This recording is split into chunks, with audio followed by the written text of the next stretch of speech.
Kera habayeho impyisi na Bakame bakaba inshuti cyane bakabana, ariko igihe cyose Bakame akababazwa n'uko impyisi yari ikungahaye kumurusha.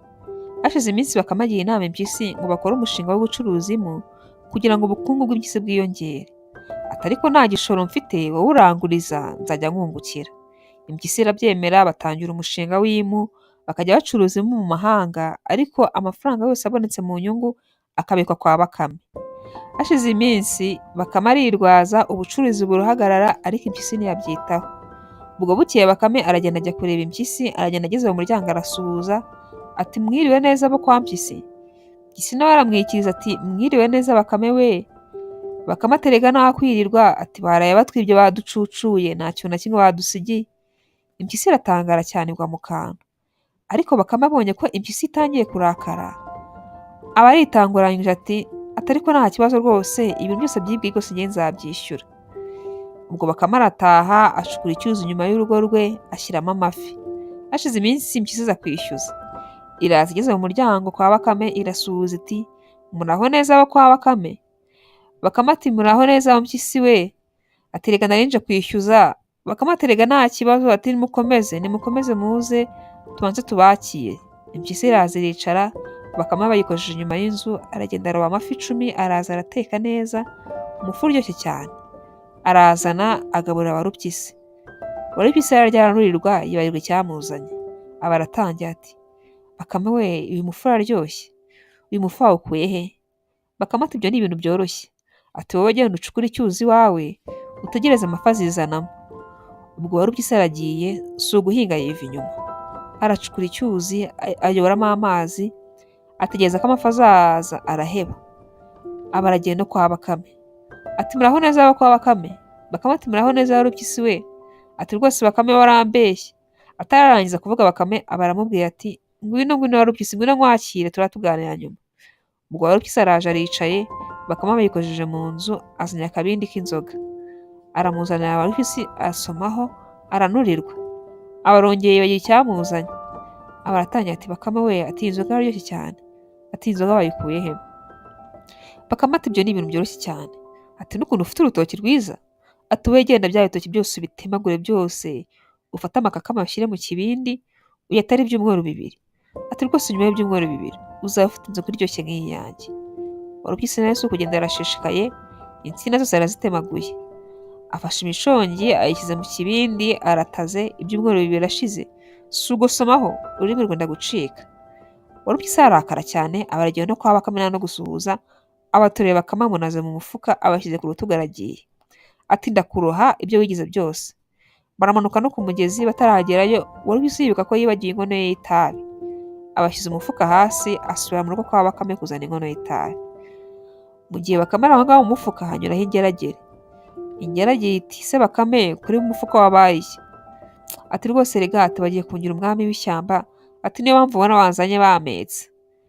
Ati ariko rwose ngiye ibintu by'ubuyobozi ntabwo mbikunda. Ubwo ingeragere iratangara ati Baka ntabwo ukunda kuba umwami n'ukuntu kuba umwami ari byiza. Bakame ati ntabwo mbikunda atari kubwo bantoranyije nta kundi kuntu nabigenza. Ingeragere iti se waretse nkigiramo njye bakanyigirira umwami. Bakame ati se ati cyeka nimba uzampemba. Ingeragere iti rwose nta kibazo njye nimba umwami nzaguhemba.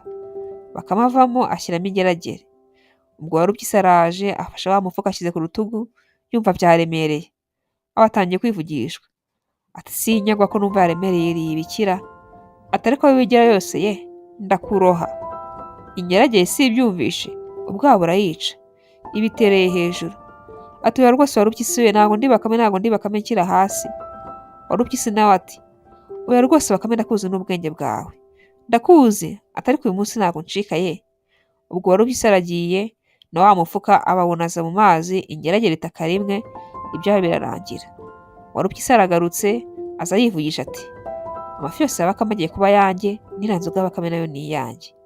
Arazamutse aragiye ageze kwa Bakame yikojeje mu gikari abona Bakame adundaraye kuri cya cyuzi cy'amafi. Impyisi iratangara ati uyu ntabwo ari Bakamera, yigira imbe ashakora niba ari we neza. Bakame batereye hejuru. Ati uramenye wa Mpyisi utarengaho aho ngaho ntabwo abazima bakwiye kwegera abazimu. Impyisi igira ubwoba ugira ngo ko Bakame yazutse. Impyisi n'ubwoba bwinshi ibirirukanse iragiye icika kongera kuvugana na Bakame no kuba inshuti ye, sinjye waherahera ubwenge bwa Bakame. Umunsi umwe Bakame yasanze umugabo w'umunyabwenge mu ishyamba. Aramubwira ati, ubwenge bwawe butuma uyobora ishyamba ryose n'ibiririmo. Ndifuza ko wanyongerera ubwenge nanjye nkagira ubwenge bwinshi nkarusha izindi nyamaswa.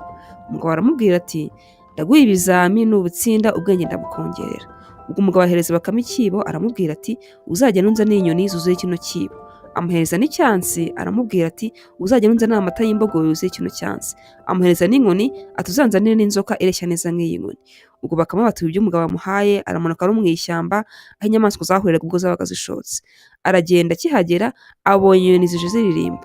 Akizikubita amaso Bakame ubwo atangiye kwivugisha ati, ibi bintu ntabwo bishoboka. Bishoboka bite se? Mbega umugabo w'umubeshyi we, ibi bintu rwose ntabwo byakunda. Inyoni zimwumvishe ziramubaza ati, se Bakame ko wivugisha ni amahoro? Bakame ati, ibaze ko hari umuntu wambwiye ko mwajya muri iki kibo mukuzura, kandi rwose ndabona mutakuzura. Inyoni ziti, twakuzura, reka tujye murebe. Ubwo inyoni zinaze mu kibo, kimaze kuzura Bakame barapfundikiye. Aragenda ahisha ikibo, ubwo baramanutse n'aho imbogo zashokaga. Ubwo nawe ahageze akomeza kwivugisha ati, ntabwo bishoboka. Bishoboka bite se? Rwose uyu mugabo ni umubeshyi, ibi ntabwo byakunda. Imbogo biramwumvisha ati, se Bakame ko wivugisha ni amahoro? Bakame ati, rwose uyu mugabo arabeshya, ibaze ko yambwiye ko nkukamye kino cyansi cyakuzura. Imbogo iraseka cyane ati, nyamara ngewe ndabona cyakuzura. Bakame ati, ntabwo byakunda. Ubwo imbogo iti, ngaho ngwino unkame turebe ko kitakuzura. Ubwo imbogo irateze, Bakame arayikamye, amaze kuyikama cya cyansi kiruzura. Ubwo Bakame nawe ati, rwose ndatsinzwe. Ubwo Bakame ateruye icyansi aragenda cyaragihishe, aba aragiye n'aho inzoka zashokaga. Ubwo nawe ahageze nakomeza kwivugisha ati, rwose ibi ntabwo bishoboka. Bishoboka se biti? Ntabwo byakunda rwose, umugabo ni umubeshyi. Ubwo Bakame ariko arambiye inkoni hasi, arimo aratera intambwe ya mbere, iya kabiri, iya gatatu, akomeza kwivugisha. Inzoka iramwitegereza ati, se Bakame ibyo ni ibiki urimo? Habaye iki kuri kwivugisha? Bakame ati, rwose ntabwo bishoboka, ibaze ko hari umuntu wambwiye ko wareshya n'iyi nkoni, kandi rwose uko nkureba ndabona uri mugufi, iyi nkoni ni ndende. Inzoka nayo iraseka cyane ati, nyamara ngewe ndabona iyo nkoni tureshya. Bakame ati, ntabwo byakunda. Ati, ngwino ujyeho turebe ko mureshya. Ubwo inzoka iraje yirambuye ku nkoni, ikijyaho Bakame baraziritse. Ubwo Bakame batuye ya nkoni na cya cyansi na cya kibo, aragenda na kwa wa mugabo.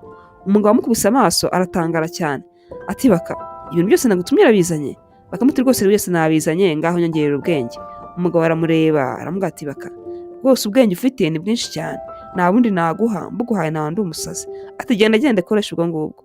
Ubwo Bakame baragiye, ariko agenda ababaye cyane kubera ko umugabo ataramuhaye ubwenge. Sinjye wahera, hahera Bakame n'umugabo w'umunyabwenge. Ndakwinginze kora subscribe, ulayikinge, niba video wayikunze unayisharinge. Ushobora kuduha igitekerezo muri comment. Umusanzu wanyu ni inkunga ikomeye cyane. Murakoze cyane, mugire ibihe byiza, Nyagasani abarinde, naho utaha, ciao.